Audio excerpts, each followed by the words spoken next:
বিশাল কঠিন বিষয় নয় মা। কৃষ্ণ কথা শ্রবণের সাথে সাথে আমাদের লীলা কথা বছর বছর শুনছি, সবকিছু মনে নাও থাকতে পারে, তাই না? আপনারা প্রতি বছর এখানে লীলা শ্রবণ করছেন, সব কথাই যে মনে আছে তা তো নয়, কিন্তু দুটো একটা কথা তো মনে রাখাই যায়। শাস্ত্রে বললেন একটু একটু করেই তো আমাদের মানে তিল তিল করে তবেই তাল হয়, এটা বলে না? হ্যাঁ, বিন্দু বিন্দু তবেই তো হবে সিন্ধু। শাস্ত্রে বললেন পুনঃ পুনঃ ঘষণে সুগন্ধি চন্দন, পুনঃ পুনঃ পোড়াইলে উজ্জ্বল কাঞ্চন, পুনঃ পুনঃ জনমে ধর্মে হয় মতি, পুনঃ পুনঃ সাধনে অধমে পায় গতি।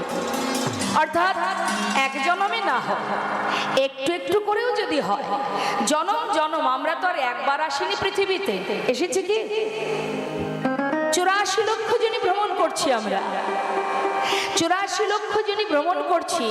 একটু একটু করে যদি ভক্তি সঞ্চয় করা যায়, একদিন সমস্ত পাপ থেকে মুক্তি লাভ করে পুণ্য অর্জন করে আমরা প্রাণ গোবিন্দের চরণস্থলে নিশ্চয়ই পৌঁছাবো। চেষ্টা তো করতে হবে মা, হাল ছেড়ে দিলে হবে না। সাধনা তো আর অত সহজ নয় যে আজ করব আজকেই ফল পাবো, হতে পারে না। 365 দিন লেখাপড়া করলে 3 ঘন্টা এক্সামের সময় পাওয়া যায়, তাই না? তাহলে এই আধ্যাত্মিক কৃপা ভজন, এই ভজন তো আর একদিনে ফল পাওয়া যাবে না বাবা। পরমার্থিক কৃপা পেতে গেলে সাধনা তো যুগ যুগ ধরে করে এসেছি আমরা, না হলে এই মানব জন্মটাই পেতাম না। একদিন দুদিন সাধনা করিনি আমরা, 84 লক্ষ জনই ভ্রমণ করেছি, কীটকুলে, পশুকুলে, পক্ষীকুলে, বৃক্ষকুলে। এতদিন ধরে ভ্রমণ করে করে চেষ্টা করে তারপর জন্ম পেতে পেতে হাজার আঘাত, হাজার কষ্ট, হাজার যন্ত্রণাকে পার করে তবেই পেয়েছি কৃষ্ণ ভজনের উপযুক্ত জন্ম। নেতাই গৌর হরি বল, হরি বল। তাহলে এই জন্মটাই আমাদের শ্রেষ্ঠ জন্ম, উত্তম জন্ম, গোবিন্দ চরণ পাওয়ার উপযুক্ত জন্ম। তাহলে এই জন্মটা যদি আমরা সঠিক কাজে না লাগিয়ে ভুল করে আবার পিছন দিকে ধেয়ে যাই, মানে যেটা পার করে এসেছি সেই দিকে ধেয়ে গেলে কি হবে? সারা জীবন ধরে যদি সংসারে অর্থ উপার্জন করব, অন্যের প্রতি হিংসা করব, কারোর উন্নতি হলো তো আমার রাগ হলো, কারোর ক্ষতি হলো তো আমার আনন্দ হলো, এই ধরনের মনোবৃত্তি নিয়ে যদি জীবন যাপন করা হয়, আমি কিসে ভালো থাকবো, আমি কিসে সুখে থাকবো, কিভাবে জীবনে এটা করব সেটা করব, এইভাবে যদি দিন কাটে। বনের পশু যেমন ঘুম থেকে উঠে খাওয়ার চিন্তা করে, মানুষও যদি ঘুম থেকে উঠে দিন অন্তে ভগবানকে একবার প্রণাম করার সময় না পেয়ে সারাদিন আহারের পিছনে ছোট ছোট, অসুবিধা নেই, তুমি ছোট, তুমি রোজগার করো, অর্থ উপার্জন করো, কোনো ব্যাপার নেই। কিন্তু কলিযুগে এমনই আমাদের কলির মাহাত্ম্য, হাতে তুমি হাজার কাজ করো দুঃখ নেই, জিহ্বাতে তুমি যদি হরিনাম জপ করতে বল, হরি বল। অন্যান্য যুগে ভগবানকে পেতে গেলে সাধনা করতে হতো, পরিশ্রম করতে হতো। কি পরিশ্রম? সাধনা করা, যজ্ঞ করা, পূজা অর্চনা করা। কিন্তু কলিযুগে কিছু করা লাগে না। অপবিত্র পবিত্র বা সর্ববস্থাঙ্গত পেবা যশারে পুণ্ডরিকাক্ষ সবাজ্য অভ্যন্তর সূচি। সূচি অসুচি, পবিত্র অপবিত্র, তুমি যেখানে থাকো যেমন থাকো কোনো দুঃখ নেই। তুমি হাতে করো কাজ, মুখে করো না, তাহলে কি হবে? তোমার দশেন্দ্র ষড়রিপু তোমার ভজনে সদা সর্বদাই মনটা যুক্ত থাকবে। আর কি হবে? হাতে সংসারের প্রতি দায় দায়িত্ব কর্তব্য তোমার পালন হবে। এই কাজ তো করতেই হবে। প্রমাণ দিয়ে গেছে বৃন্দাবনের রাধারানী, যিনি শাশুড়ি ননদিনীর গঞ্জনাও সয়েছে বাবা, আবার সংসারে কর্ম করেছে, রন্ধনও করেছে, সব কথা শুনেছে। তার মধ্যে দিয়ে তার মনটা কোথায় থাকতো? সর্বদাই গোবিন্দ চরণে, তাই তো মা? ঠিক তদ্রূপ আমাদের মতো জীবকে বুঝিয়ে দিলেন। আমরা তো মায়ার সংসারে আছি, মায়ার জীব আমরা, তাই না? তো মায়ার প্রতি আমাদের কর্তব্য তো থাকবেই, করতে আমাদের হবে, কারণ সংসার ধর্ম বড় ধর্ম। এর প্রতি যদি তুমি দায়িত্ব থেকে অবহেলা করো, তাতে তো আর এক পাপ হয়ে যাবে। তো তুমি সকালে উঠে সংসারের জন্য কর্ম করো, স্বামীর রান্না করো, সন্তানের প্রতি যা দায়িত্ব, শাশুড়ি ননদিনীর প্রতি যা দায়িত্ব, সব কিছু পালন করার পরেও, তারপরে সব কাজ করার শেষে গিয়েও তোমার কি একটু সময় হবে না নিজের জন্য ভাবার? হ্যাঁ, নিজের জন্য ভাবতে হবে। নিজের জন্য মানে কি? নিজের জন্য মানে মেকআপ করা নয়, সাজগোজ করা নয়। নিজের জন্য মানে পরমার্থিব কৃপা পাওয়া, গোবিন্দ চরণ ভজন। কারণ একটা কথা মাথায় রাখবেন মা, জীবনে যত সময় শ্বাস চলছে তত সময় গোবিন্দ আমার কাছে আছে, তাই চলছে। তিনি যদি একবার মুখটা ফিরিয়ে নেন, আমি আর এই দেহের মধ্যে থাকবো না। তাই তিনি আছেন মানে আমি আছি, তাই না? তিনি চালাচ্ছেন তাই চলছি। তিনি সদা সর্বদাই আমার মধ্যে তারই অংশ বিরাজ করছে, তাই আমি জীবিত। এই জগৎ তো আমাকে দেয়নি, কে দিয়েছে? এই দেহটা তো আর আমি নই। দেহের মধ্যে যেটা আছে চোখে দেখা যায় না, যার রং নেই, যার ক্ষয় নেই, সে হচ্ছে আমি। একবার গভীরভাবে ভাবুন তো, এই দেহের মধ্যে দুটো হাত আছে, হাত দুটো কি আমি? ওমা বলুন, হাত দুটো আমি না? পা দুটো আমি? চোখ, কান, নাক সবকিছু কি আমি? এগুলো আমি নই, এগুলো আমার। তার মানে এগুলো যদি আমার হবে, এর ভেতরে আমি কোথায়? আমি কোথায় আছি? এই যে শ্বাস চলছে, এটাই শুধু আমার, আর কিছুই আমি নই। এই যে শ্বাস চোখে দেখা যায় না, দেহটাকে টুকরো টুকরো করলেও খুঁজে পাবেন না এর ভিতরে আমি কোথায় আছি। আমি মানে সাক্ষাৎ তার কৃপা, তার অংশ আমি, গোবিন্দের অংশ আমি, ভগবানের অংশ আমি, তার শক্তি আমি। আমি সাক্ষাৎ, আমি বর্তমান, আমি জীবিত। যেদিন আমি থাকবো না, সেদিনই দেহটাও আর আমার কাছে থাকবে না। তাহলে সে আছে তাই আমি আছি। তাহলে আমার ভজন কি? দেহের ভজন, জাগতিক জগতে যা আমরা খাই সেটা হলো দেহের সেবা। আর আমার সেবা কি? এই যে আপনারা বসে আছেন, নামের এমনই মহিমা বাবা, শাস্ত্রে আছে, এই নামের সুধা যেবা করে পান, ক্ষুধা তৃষ্ণা তার হয় অবসান। নাম এমনই একটা অমৃত, জীব যদি মনে প্রাণে আস্বাদন করে, ঘন্টার পর ঘন্টা কখন চলে যাবে জীব কিছুই বুঝতে পারবে না। তাতেই তার ক্ষুধা নিবারণ হয়ে যায়, তাতেই তার তৃষ্ণা নিবারণ হয়ে যায়। এমনই মহিমা এই নামের। তাই শ্রবণ, শ্রবণ আমাদেরকে প্রখর করতে হবে। প্রখর শ্রবণ যদি প্রখর হয়, তাহলে সঠিক ফল লাভ করা যায়। শুধুমাত্র চোখে দেখলে, চোখে কোনো কিছু দেখলে কিন্তু তার মহিমা বোঝা যাবে না বাবা, যাবে? আপনার কি কি গুণ আছে আপনাকে দেখলে কি আমি বুঝতে পারবো? কখন আপনাকে বুঝবো? চোখে দেখলে বুঝবো না, যখন শুনবো আপনার ব্যাপার, আপনার গুণ, আপনার মহিমা, আপনার সব কিছু যখন আমি কানে শুনবো, তখনই আপনাকে আমি চিনতে পারবো। অর্থাৎ ভগবানকে দেখলে ভক্তি জন্মাবে না। কখন জন্মাবে? যখন তার সম্বন্ধে মনি ঋষিদের কাছে, সাধুদের কাছে তার মহিমা সাধন করতে পারবে, তখনই কিন্তু ভগবানকে দেখলে তোমার ভক্তি জন্মাবে। তাই শাস্ত্রে বললেন, চোখে দেখাটাই প্রকৃত দেখা নয়, কানে শোনাটাই প্রকৃত দেখা। তাই কাউকে চিনতে গেলে, জানতে গেলে আগে আগে মন দিয়ে কানে এই শ্রবণ দ্বারা আস্বাদন করতে হয়। শাস্ত্রে বললেন, কিছু না জানলেও একটা কথা মাথায় রাখো, এই কলিযুগে সাধন ভজনে যাগযজ্ঞের দরকার নেই।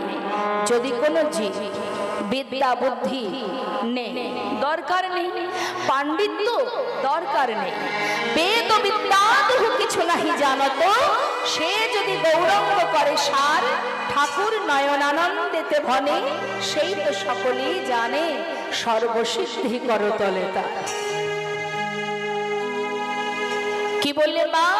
বিদ্যা নেই বুদ্ধি নেই তাতে কোনো দুঃখ নেই, যদি গৌর চরণকে সার করা যায়, জগতের সর্বসিদ্ধি তার করতালে থাকে, অর্থাৎ হাতের মুঠোয়। বৈষ্ণব মহাজন বললেন, শ্রী গৌরাঙ্গের দুটি পদ যার ঘন সম্পদ। তোমার সম্পদ বলতে জগতে যা কিছু আছে এগুলো নয়।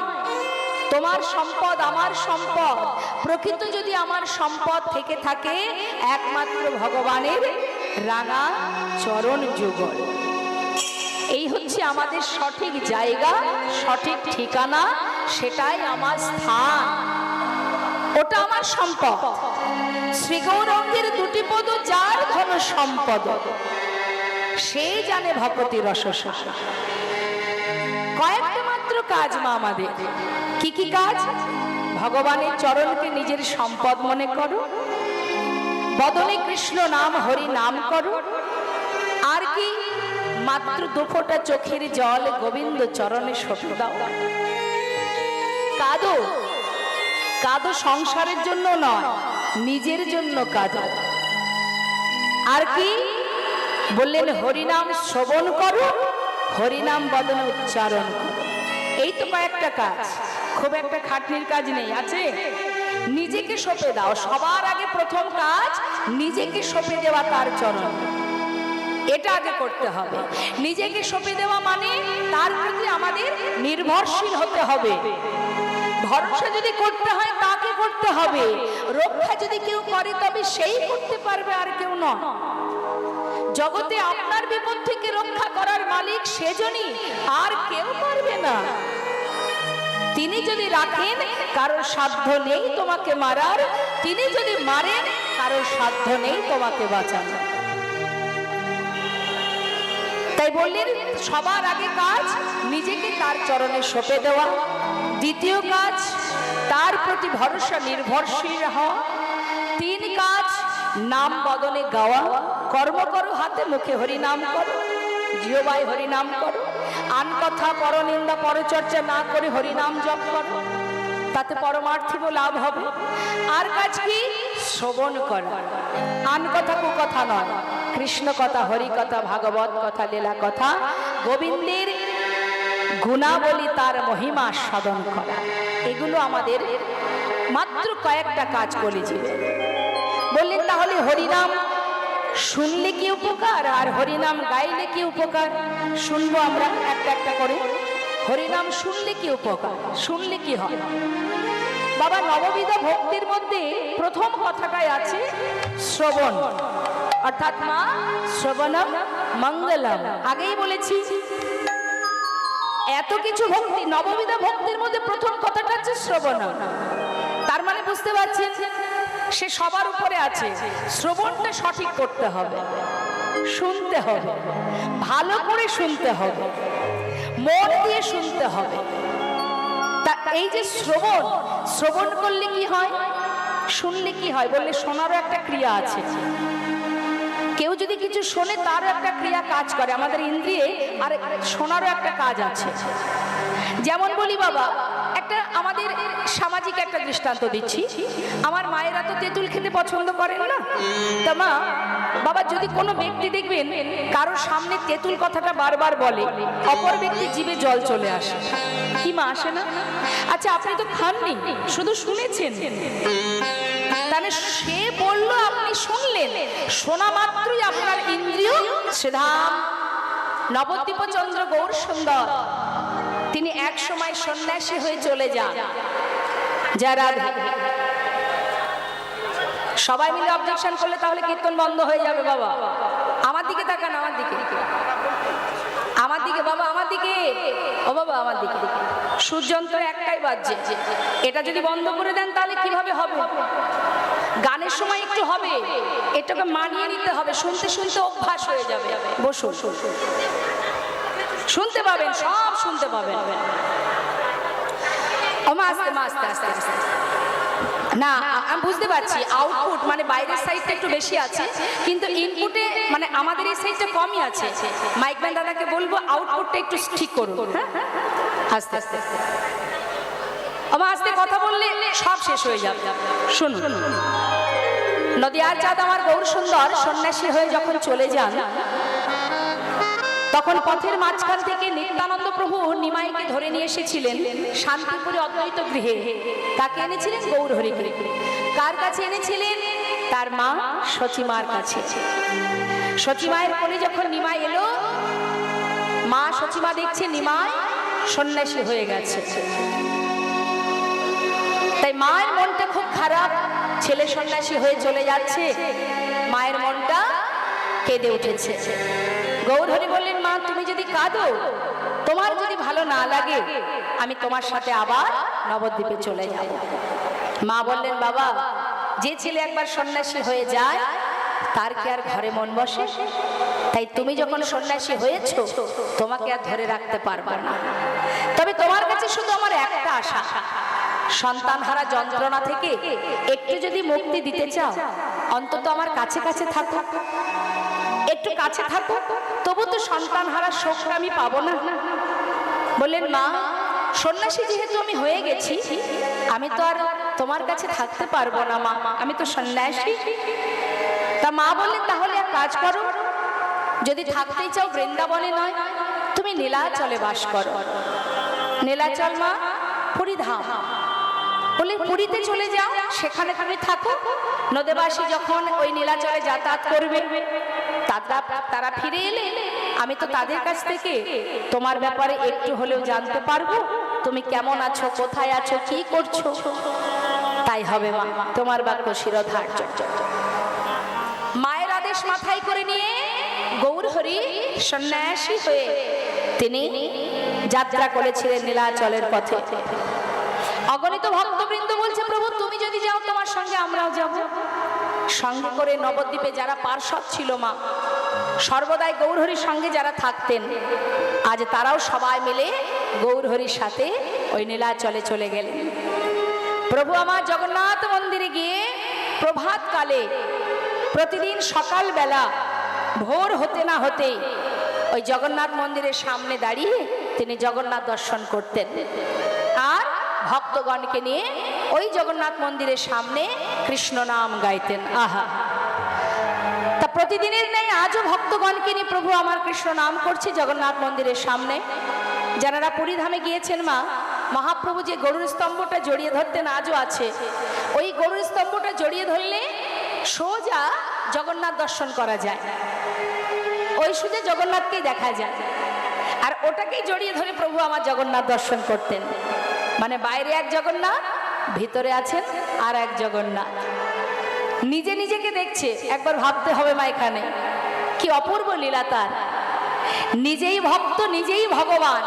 হ্যাঁ, আপনি আচরি ধর্ম জীবকে শেখায়, নিজে আচরণ করে জীবকে শিক্ষা দিচ্ছে। একবারের জন্য গৌরহরি বলেনি যে তোমরা দুহাত তুলে হা গৌর বলো, বলেছে এমন কথা? কি বলেছে? তোমরা সদা সর্বদাই আমার মতো করে দুহাত তুলে হা কৃষ্ণ কৃষ্ণ কৃষ্ণ বলে কাঁদো। নিজেকে ডাকো, আমাকে ডাকো, আমাকে ভালোবাসো, এ কথা আমার গৌরহরি কখনোই বলতেন না। এমনই প্রেমের মূর্তি, এমনই দয়াল ছিলেন আমার গৌর সুন্দর। তা সমস্ত ভক্তগণকে নিয়ে নীলাচলে মনের আনন্দে কৃষ্ণ নাম করছি। প্রভাত সময় হলো, ভক্ত আমার সাথে কৃষ্ণ কৃষ্ণ বলো।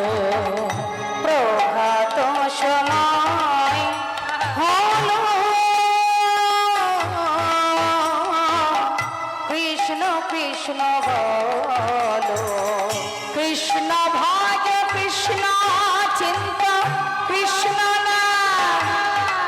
করসার নাম বিনা কলি জীবে গতি নাহিয়া। কৃষ্ণ ভজ কৃষ্ণ চিন্ত কৃষ্ণ নাম করসার নাম বিনা কলি জীবে গতি নাহিয়া। যেই না সেই কৃষ্ণ ভজনিষ্ঠা করি নামের সহিতে আছে আপনি শ্রী হরি। নাম ভজ নাম চিন্ত নাম করসার হরি বল হরি বল হরি বল হরি বল। হরি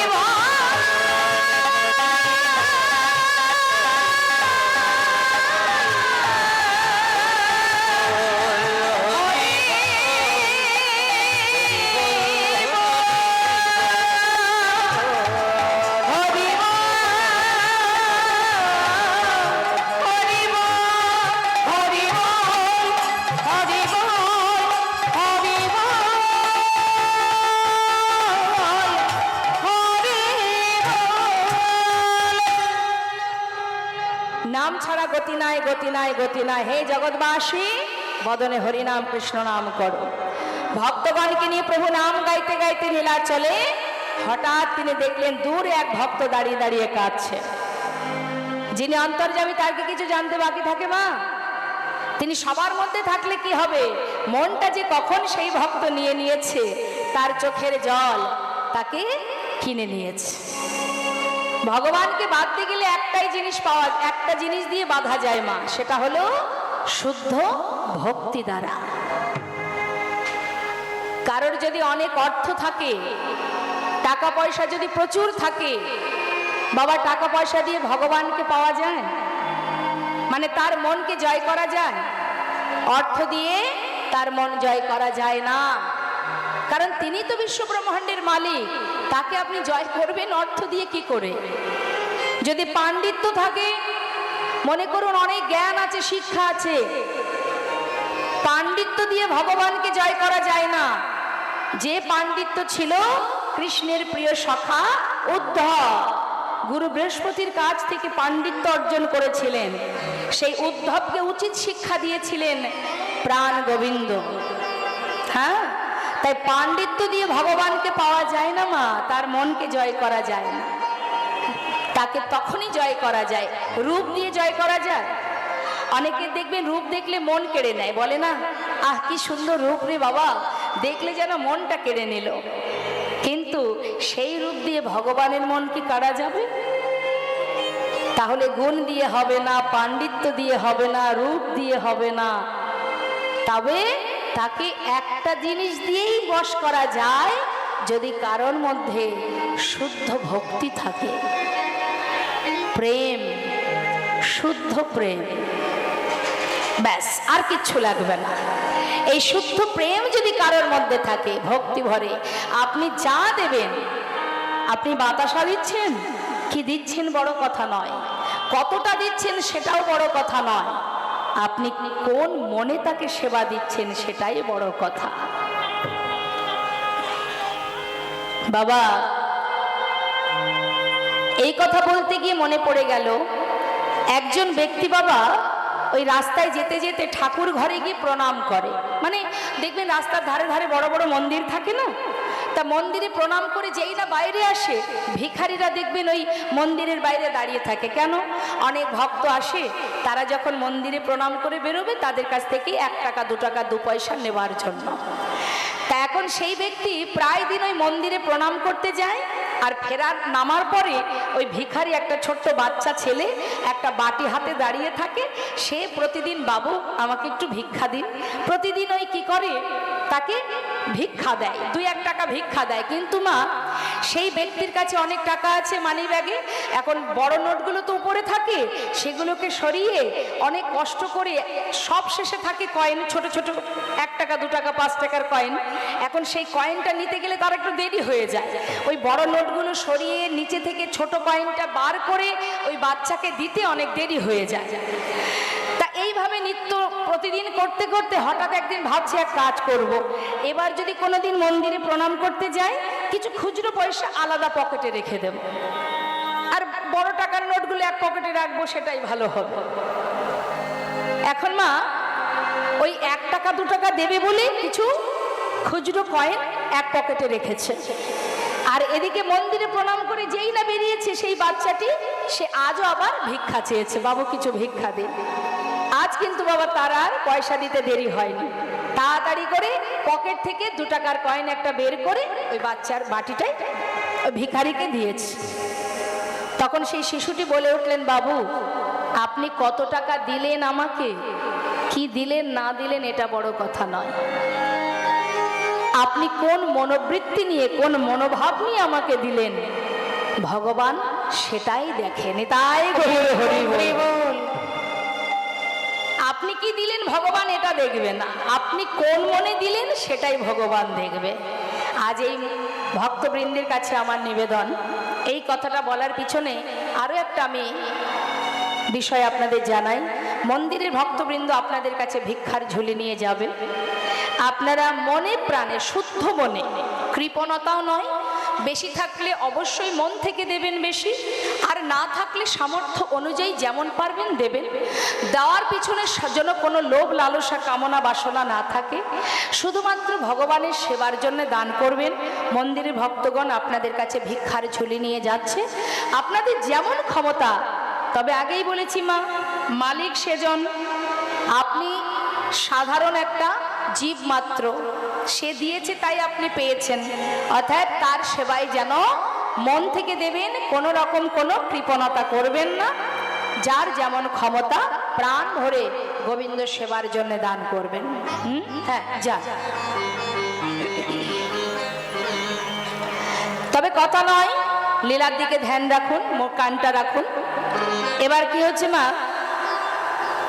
দূরে সেই ভক্তকে দাঁড়িয়ে থাকতে দেখে প্রভু আমার তার কাছে গেছে। কে তুমি, তোমার পরিচয় কি? সেই ভক্ত করজোড়ে বলেন, দয়াময় আমার নাম গোবিন্দ ঘোষ, আমার দাদার নাম বাসুদেব ঘোষ, আমার ভাইয়ের নাম মাধব ঘোষ। কোথা থেকে এসেছো? অগ্রদ্বীপ থেকে। কার কাছে এসেছো? তোমার কাছে। আমার কাছে কেন এসেছো? আমি তোমার সঙ্গী হতে চাই। হরি বল হরি বল। যেই না বলেছে আমি তোমার সঙ্গী হতে চাই, মহাপ্রভু একটু হাসলেন বাবা। কেন? বললেন, ভক্ত তুমি আমার সঙ্গী হবে বলে সব ছেড়ে এসেছো, কিন্তু আমার সঙ্গী যদি হও তুমি, সারা জীবন তো কষ্টই পেতে হবে। যারা আমার সঙ্গী হয় তাদের সারা জীবন কষ্ট পেতে হয়, তার থেকে সেই ভালো ঘরের ছেলে ঘরে ফিরে যাও। হ্যাঁ, কিন্তু ভক্তকে কার কথা শোনে? প্রভুর কথা শুনছে না, তার একটা ইচ্ছা, আমি কোনো কথা শুনতে চাই না, সব ছেড়ে যখন তোমার কাছে এসেছি তুমি বলো দয়াময় তোমার সঙ্গী করে আমায় নেবে কিনা। এমন ভাবে ভক্ত আষ্টে পিষ্টে ধরেছে বাবা, প্রভু আমার বাধ্য হলেন। আচ্ছা, যদি কোনো দুঃখ কষ্ট আসে সইতে পারবে? কি যে বলো না দয়াময়, তোমার সঙ্গী হবে এটাই যথেষ্ট, তাতে দুঃখ আসুক কষ্ট আসুক আমার কোনো দুঃখ নেই। ওমা যেই না সঙ্গী করে নিয়েছে, শুরু হয়ে গেল একটার পর একটা পরীক্ষা করা। ভগবান তো ভক্তকে পদে পদে পরীক্ষা করে, পরীক্ষা তো তোমায় দিতেই হবে, তাই না? পরীক্ষা না দিলে সে বুঝবে কি করে যে তার প্রতি তোমার হৃদয়ে যে ভক্তি সেটা কতটা আসল কতটা নকল। শুরু হলো পরীক্ষা। গোবিন্দ দয়াময় তুমি আমার সঙ্গী হবে, সব ছেড়ে আমার কাছে এসেছো। দেখুন কেমন করে পরীক্ষা করছে বা, তা সব ছেড়ে যে আমার কাছে এসেছে, এই নীলাচলে জগন্নাথ মন্দিরের সামনে দাঁড়িয়ে আছো, জগন্নাথকে দর্শন করেছো? অদামা তুমি কোন জগন্নাথের কথা বলছো? মন্দিরে তুমি যার কথা বলছো সে তো অচল জগন্নাথ, সে চলতে পারে না, কথা বলতে পারে না। কিন্তু আজ আমি যে জগন্নাথ দর্শন করছি সে তো সচল জগন্নাথ, চলতেও পারে কথাও বলতে পারে। গৌরহরি কিন্তু মা আসল বিষয়টা বুঝতে পেরেও না বোঝার ভান করে যাচাই করছে ভক্তকে। সচল জগন্নাথ কোথায় দেখলে তুমি নীলাচলে? ও দয়াময় শোনো, তোহো জগন্নাথ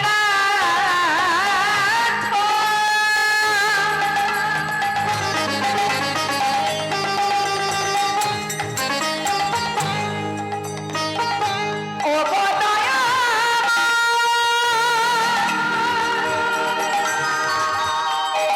তুমি আমার জগন্নাথ,